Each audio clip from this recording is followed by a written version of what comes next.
What is going on, basketball fans, and welcome back to NBA GOAT News. And we had another crazy day of NBA Cup group stage games. The Miami Heat took on the Indiana Pacers, and this game was packed. Bam Adebayo was an absolute force, dropping 30 points and grabbing 11 boards. But get this, 17 of those points came in the final quarter. When the game was on the line, Bam said, "I got this," and led the Heat to a commanding 124-111 victory. But Bam didn't do it alone. Tyler Hero was in his bag, adding 20 points, while veteran Kevin Love lit up with 15 points, including a blistering stretch where he scored the first 13 points for Miami in the second half. Love looked like he rolled back the clock to his prime, sparking the Heat to build a lead that ballooned to 22 points. On the other side, the Pacers didn't go down without a fight. Obi Toppin came off the bench and provided a spark with 21 points, while Tyrese Halliburton played the role of floor general, notching 18 points and 8 assists. But the Pacers' Achilles heel showed up again: defense, or lack thereof. They struggled to contain Miami's offense, giving up open looks and easy drives. The turning point?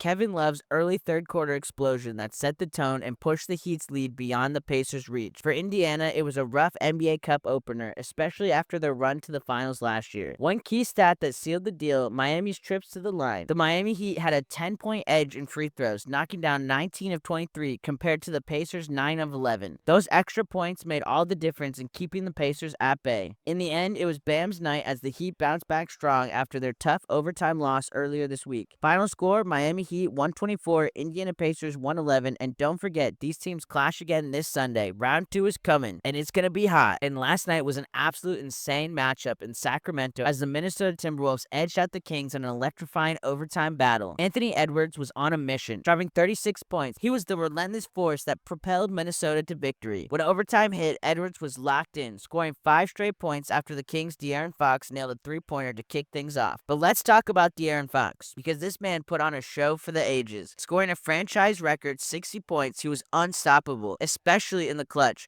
with 26 of those points coming in the fourth quarter in overtime alone. Fox single-handedly kept Sacramento in the fight, showcasing why he's one of the most explosive guards in the league. The Kings came roaring back from a 20-point deficit, opening the fourth quarter with a furious 14-0 run that had the Timberwolves fans on edge. With Fox scoring from everywhere, it felt like the Kings might pull off the improbable. But Minnesota's resilience shined through. Julius Randle, who had 26 points on the night, came up big when it mattered most. With under a minute to play in overtime, Randle drove hard to the hoop for a clutch layup that put the Timberwolves up by 2. With the Kings needing a basket, Fox had one last chance but missed a tough floater that would have tied the game. Edwards grabbed the rebound, and with ice in his veins, he nailed a deep two-pointer to seal the win, pushing the lead to 4 with 14.1 seconds left. Minnesota had 7 players finish in double figures, showcasing their depth and resilience. And Sacramento's nights, despite Fox's heroics, ended in heartbreak without key players DeMar DeRozan and Malik Monk. But wow, what a night for the history books. And the Cleveland Cavaliers continued their electrifying run. With an undefeated 13-0 record on the line, the Cavs came into the game blazing. And who else but Donovan Mitchell to set the tone? Mitchell was on fire, scoring a season-high 37 points and showing everyone exactly why he's one of the league's most dangerous scorers. But he didn't do it alone. Darius Garland also lit up the court, dropping 29 points of his own, slicing through the Bulls' defense with pinpoint precision and crafty playmaking. Right out the gate, the Cavs set the pace, setting a new franchise record with 49 points in the first quarter. Their high-energy offense, even without starting forward Evan Mobley, was simply unstoppable. But the Bulls didn't go down without a fight. Kobe White kept the Chicago in the game with 29 points, and Nikola Vucevic added 25, helping the Bulls close the gap in the late fourth quarter.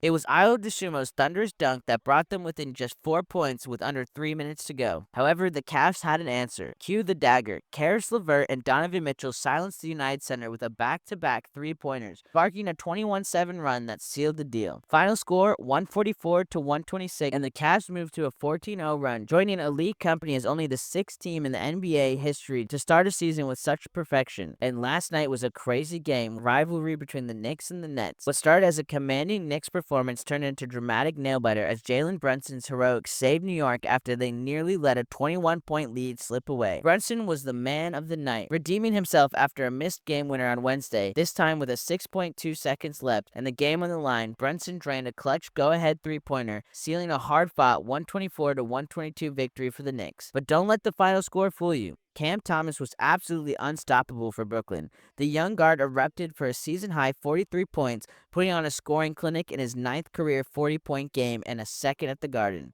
And how about the drama in the final seconds? Bridges, facing his former team, came up with a crucial partial block on Dennis Schroeder's layup attempt as the buzzer sounded. Talk about a full circle moment. The win bumps the Knicks to 2-0 in the NBA Cup and gives them a narrow 108-107 edge in their all-time series against their city rivals. Key moments included OG Anunoby fouling out after a challenge by Nets coach Jordi Fernandez and the Knicks' 45-37 rebounding edge, an advantage Brooklyn couldn't overcome, especially with Nick Claxton sidelined due to a back injury. And guess what? This was just part one. The Knicks and Nets are set to run it back on Sunday at the Garden, this time on the traditional hardwood, and I expect some fireworks. The Golden State Warriors took on the Memphis Grizzlies. Draymond Green was the heart and soul of this one, posting a near triple-double with 13 points, 8 rebounds, and 7 assists, but it wouldn't be a Draymond game without some spice. 2 quick technicals in just 33 seconds sent him to an early exit. Steph Curry started ice cold, shooting 0 for 3 and managing just 2 points from the line in the first quarter. But you know Curry, he's never out for long. With just 2:40 left in the second quarter, two-time MVP buried his first bucket, a smooth three-pointer that got the crowd roaring. While Curry warmed up, it was Buddy Hield and Moses Moody picked up the slack. Hield chipped in 18 points with precision shooting, while Moody's hustle kept the momentum swinging in Golden State's favor. Memphis didn't back down. Jaren Jackson Jr. was unstoppable, dropping a game-high 32 points and showing why he's a force to be reckoned with in the paint. In the game's most pivotal moments, the Warriors proved their mettle with not just one, but 2 successful coach challenges. A key overturn before halftime switched a foul from Green to Jake LaRivia,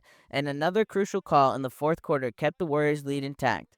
With clutch plays on both ends and just enough scoring down the stretch, the Warriors held on for a hard-fought 123-118 win. It wasn't always pretty, but it was the fight that counts. And the Los Angeles Lakers, defending champions of the NBA Cup, faced off against the San Antonio Spurs in an electric showdown. The game began with the Spurs on fire. Victor Wembanyama, the Giant, wasted no time catching an alley-oop for Stephen Castle to help the Spurs race out to an 11-0 lead. Talk about starting with a bang.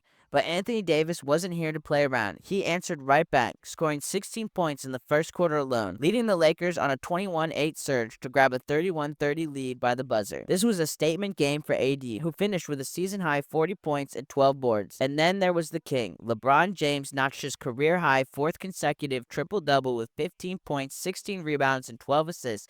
At 39, LeBron is showing no signs of slowing down. And Wembanyama showed up, putting up 28 points, 14 rebounds, and dishing out 5 assists. Just 2 nights ago, he dropped a career-high 50 points, and tonight he was back at it, putting pressure on the Lakers' defense. With under a minute left, the Lakers clinging to a 116-115 lead, the game's turning point came. Chris Paul, who recorded his own impressive stat line of 11 points, 11 assists, joining the elite 12,000 assist club, was whistled for an offensive foul while screening for Wembanyama. That crucial turnover gave LeBron the chance to drive and score, extending the Lakers' lead to 118-115 with just 25 seconds on the clock. When the dust settled, it was the Lakers walking away with a hard-fought 120-115 victory, kicking off their NBA Cup defense on the right foot. Anthony Davis led the charge, LeBron made history, and the Lakers bench brought the energy. If you want more NBA games, highlights, and news like this, make sure to like, comment, and subscribe, and I'll catch you guys in the next video.